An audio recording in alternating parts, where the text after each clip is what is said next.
తాకట్టులో ఉన్న బంగారం అమ్మాలనుకునే వారి ఇన్ఫర్మేషన్ ఇస్తే దాని వాల్యుయేషన్ బట్టి మీకు కమిషన్ కూడా ఇస్తుంది గోల్డ్ హబ్.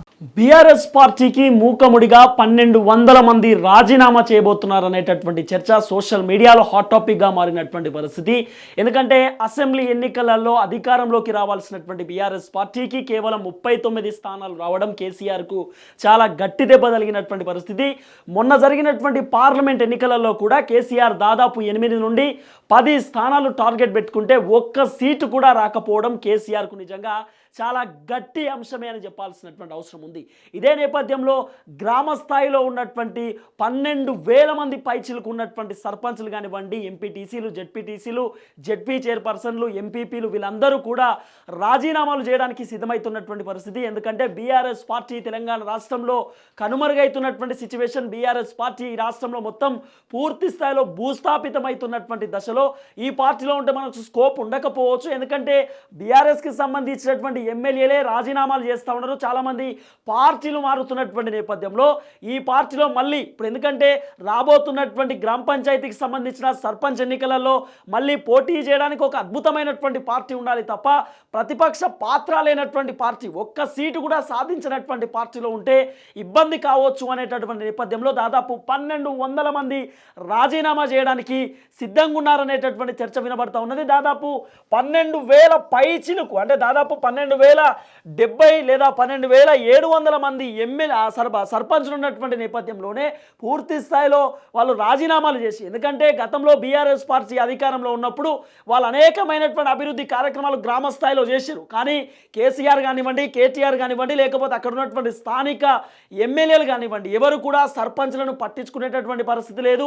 వాళ్ళు చేసినటువంటి డెవలప్మెంట్కి సంబంధించిన విషయంలో కూడా ఒక్కసారి కూడా బిల్లులు రానటువంటి దాఖలాలు కూడా చూసినాం. అంతేందుకు కేసీఆర్కు సంబంధించిన సొంత నియోజకవర్గం గజ్వేల్లోనే ఒక సర్పంచ్ పాపం ఒక గ్రామానికి సంబంధించిన సర్పంచ్ గ్రామ పంచాయతీకి సంబంధించి తను బిల్లులు రాక తన సొంత ఇంటిని తను అమ్ముకొని తాకట్టు పెట్టుకొని బ్యాంక్ లోన్ తీసుకొని అక్కడ అభివృద్ధి కార్యక్రమాలు చేసేటటువంటి ప్రయత్నం చేసిండు. కానీ కేసీఆర్ వాళ్ళను పట్టించుకోకుండా అనేక విధాలుగా ఇబ్బంది పెట్టినటువంటి ఆ సిచ్యువేషన్స్ కూడా చూసినాం. చాలామంది సర్పంచ్లు పురుగుల మందు తాగి ఆత్మహత్యలు చేసుకున్నటువంటి దాఖలాలు కూడా మనం చూసినాం బీఆర్ఎస్ హయాంలో. ఎందుకంటే బిల్లులు రాక అనేక అవస్థలు పడ్డారు, అనేక మంది ఇబ్బంది పడ్డటువంటి సిచ్యువేషన్ చూసినాం. తన సొంత ఆస్తిని తాకట్టు పెట్టి సొంత డబ్బులు అప్పుగా తెచ్చుకొని 2 రూపాయల వడ్డీకి 3 రూపాయల వడ్డీకి పైసలు తెచ్చి మరి అక్కడ గ్రామ స్థాయిలో డెవలప్మెంట్ చేసిరు, సీసీ రోడ్లను వేయించే ప్రయత్నం చేసిరు, వాళ్ళు స్ట్రీట్ లైట్లను ఏర్పాటు చేసిరు, అక్కడ పారిశుద్ధ కార్మికులకు కూడా వాళ్ళు డబ్బులు ఇచ్చేటటువంటి ప్రయత్నం చేసిరు.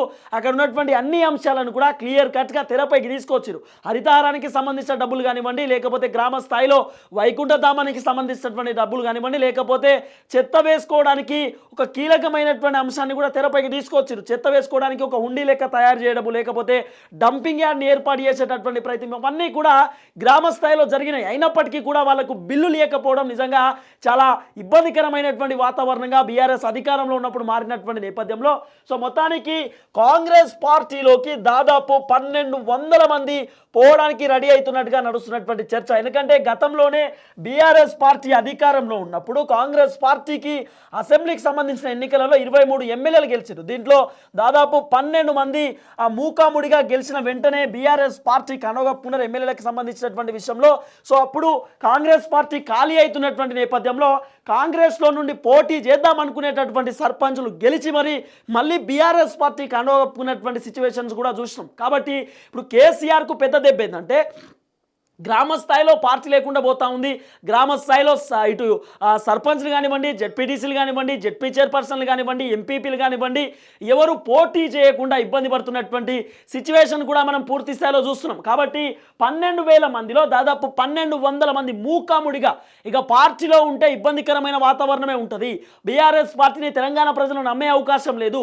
రాబోతున్నటువంటి సర్పంచ్ ఎన్నికలలో కూడా బీఆర్ఎస్ పార్టీకి అంత ఇబ్బందికరమైనటువంటి వాతావరణమే ఉంది. గడ్డు కాలం ఎదురవుతున్నటువంటి నేపథ్యంలో ఎట్టి పరిస్థితులలో ఈ పార్టీకి రాజీనామా చేసి అధికారంలో ఉన్నటువంటి పార్టీ ఓవైపు కాంగ్రెస్ పార్టీలోకి సర్పంచ్లందరూ కూడా మొగ్గు చూపుతున్నటువంటి పరిస్థితి. కాంగ్రెస్కి సంబంధించినటువంటి ఎమ్మెల్యేల దగ్గరికి పోయి కూడా కండువాలు కప్పుకున్నటువంటి దాఖలాలు కూడా మనం చూస్తూ ఉన్నాం.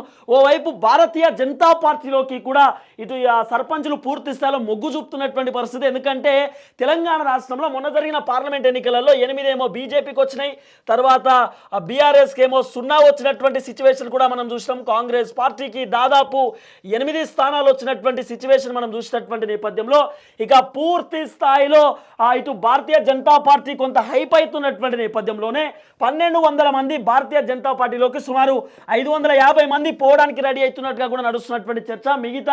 మిగిలినటువంటి దాదాపు 600 మంది పై చిలుకు ఉన్నటువంటి వ్యక్తులందరూ కూడా కాంగ్రెస్ పార్టీలోకి పోవడానికి రెడీ అవుతున్నటువంటి దాఖలాలు కూడా కనబడుతున్నాయి. కాబట్టి పూర్తి స్థాయిలో దాదాపు 12,000 మంది పై చిలుకున్నటువంటి సర్పంచ్లందరూ కూడా పార్టీలు మారడానికి రెడీ అవుతున్నటువంటి పరిస్థితి. బీఆర్ఎస్ పార్టీకి రాజీనామాలు చేయడానికి సిద్ధమవుతున్నట్టుగా కూడా నడుస్తున్నటువంటి చర్చ. ఎందుకంటే ఒకవేళ సర్పంచ్ ఎన్నికల కంటే ముందు పార్టీ ఏమైనా బలంగా అయితే కొంత బాగుంటుంది అనేటటువంటి ఆలోచనలు కూడా ఉంటుంటే మొన్న జరిగినటువంటి ఎమ్మెల్సీ ఎన్నికలు కానివ్వండి, ఉప ఎన్నికలు నల్గొండ, ఖమ్మం, వరంగల్కి సంబంధించిన విషయంలో రాకేష్ రెడ్డి ఒకవేళ గెలిచినా కూడా కొంత బీఆర్ఎస్కి స్కోప్ ఉంటుండే. కానీ రాకేష్ రెడ్డి కూడా పూర్తి స్థాయిలో అక్కడ ఓడిపోయినటువంటి నేపథ్యంలో మొత్తానికి బీఆర్ఎస్ పార్టీ ఓటమి దశల్లోనే ముందుకు పోతున్నటువంటి పరిస్థితి. కేసీఆర్ ఏం చేయాలనో అర్థం కాని సిచ్యువేషన్లో ఉన్నాడు. చేతులు ఎత్తేసినటువంటి దాఖలాలు కూడా పూర్తి స్థాయిలో మనం చూస్తున్నాం. కాబట్టి ఇటు కేటీ రామారావు కూడా ఎవరిని కలుపుకొని ముందుకు పోలేదు. వాళ్ళకు బిల్లులు కూడా ఇప్పటిదాకా రానటువంటి నేపథ్యంలో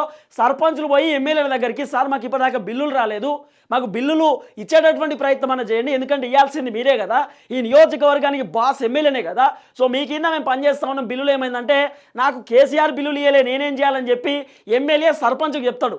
అంటే సర్పంచ్ ఎంత కుమిలిపోయారంటే నిజంగా గ్రామ స్థాయిలో ఉన్నటువంటి లీడర్లు అనేకమైనటువంటి మానసికంగా ఆవేదన గురైపోయారు. మానసికంగా చాలా ఎమోషనల్గా వాళ్ళు డెడ్ అయినటువంటి సిచ్యువేషన్స్ కూడా మనం చూసినాం. అంటే అనేక కోణాలలో ఇటు గ్రామ స్థాయిలో ఉన్నటువంటి అనేకమైన లీడర్లు అవస్థకు ఇబ్బంది పడినటువంటి పరిస్థితి, అవస్థకు గురైనటువంటి సిచ్యువేషన్స్ కూడా మనం పూర్తి స్థాయిలో చూసినాం. కాబట్టి మొత్తానికి బీఆర్ఎస్ పార్టీకి 1200 మంది మూకాముడిగా సర్పంచ్లు రాజీనామా చేయడానికి రెడీ అవుతున్న పరిస్థితి. రాజీనామా లెటర్లను కూడా వాళ్ళు పూర్తి స్థాయిలో రాసి మరి అదే గ్రామ పంచాయతీకి సంబంధించిన ఆఫీస్లో బీఆర్ఎస్కి రాజీనామా చేస్తున్నాం, మా ప్రజల సొమ్మును దోచుకున్నారు వీళ్ళంతా కూడా ఈ పార్టీలో ఉన్నప్పటికీ నాకు ఇప్పటిదాకా బిల్లులు కూడా రాలేదంటూ వాళ్ళకి ఎంత బిల్లులు రావాలో ఆ రాజీనామా పత్రంలో ఎస్టాబ్లిషన్ కూడా పెట్టిరు. ఇంత ఎస్టిమేట్ చేసి ఇక మాకు ఇన్ని 100 బిల్లులు రావాలా, ఇన్ని 1000 బిల్లులు రావాలా, ఇన్ని లక్షల బిల్లులు రావాలా అని చెప్పి వాళ్ళు ఒక ఎస్టిమేషన్ పెట్టుకున్నారు. కొన్ని గ్రామ పంచాయతీలలో దాదాపు 22 లక్షల బిల్లులు రావాలండి, 22 లక్షల రూపాయల బిల్లులు. అంటే అంత పూర్తి స్థాయిలో వాళ్ళు అప్పులు పెట్టి మరి ఆ గ్రామ పంచాయతీ లెవెల్లో డెవలప్ చేసే ప్రయత్నం చేసిరు. అక్కడ ఉన్నటువంటి అనేక అంశాలు, అక్కడ మోరీలు కానివ్వండి, లేకపోతే గ్రామ స్థాయిలో ఉన్నటువంటి అన్ని కోణాలలో డెవలప్మెంట్ చేసినప్పటికీ కూడా కేసీఆర్ ఒక్కసారి బిల్లులు ఇయ్యడు. అంతేందుకు ఇదే బీఆర్ఎస్ పార్టీకి సంబంధించినటువంటి సర్పంచ్లు ప్రగతి భవన్ ముందు పోయి ధర్నా చేసే ప్రయత్నం చేసిన బిల్లులు కావాలంటూ.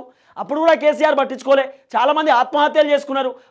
నేను చనిపోవడానికి కారణము కేసీఆర్ అని చెప్పి చాలామంది లెటర్లు రాసి కూడా చచ్చిపోయారు సర్పంచులు. అయినా కూడా కేసీఆర్కు చలనం లేదు, ఒక్కసారి కూడా స్పందించేటటువంటి ప్రయత్నం చేయలే.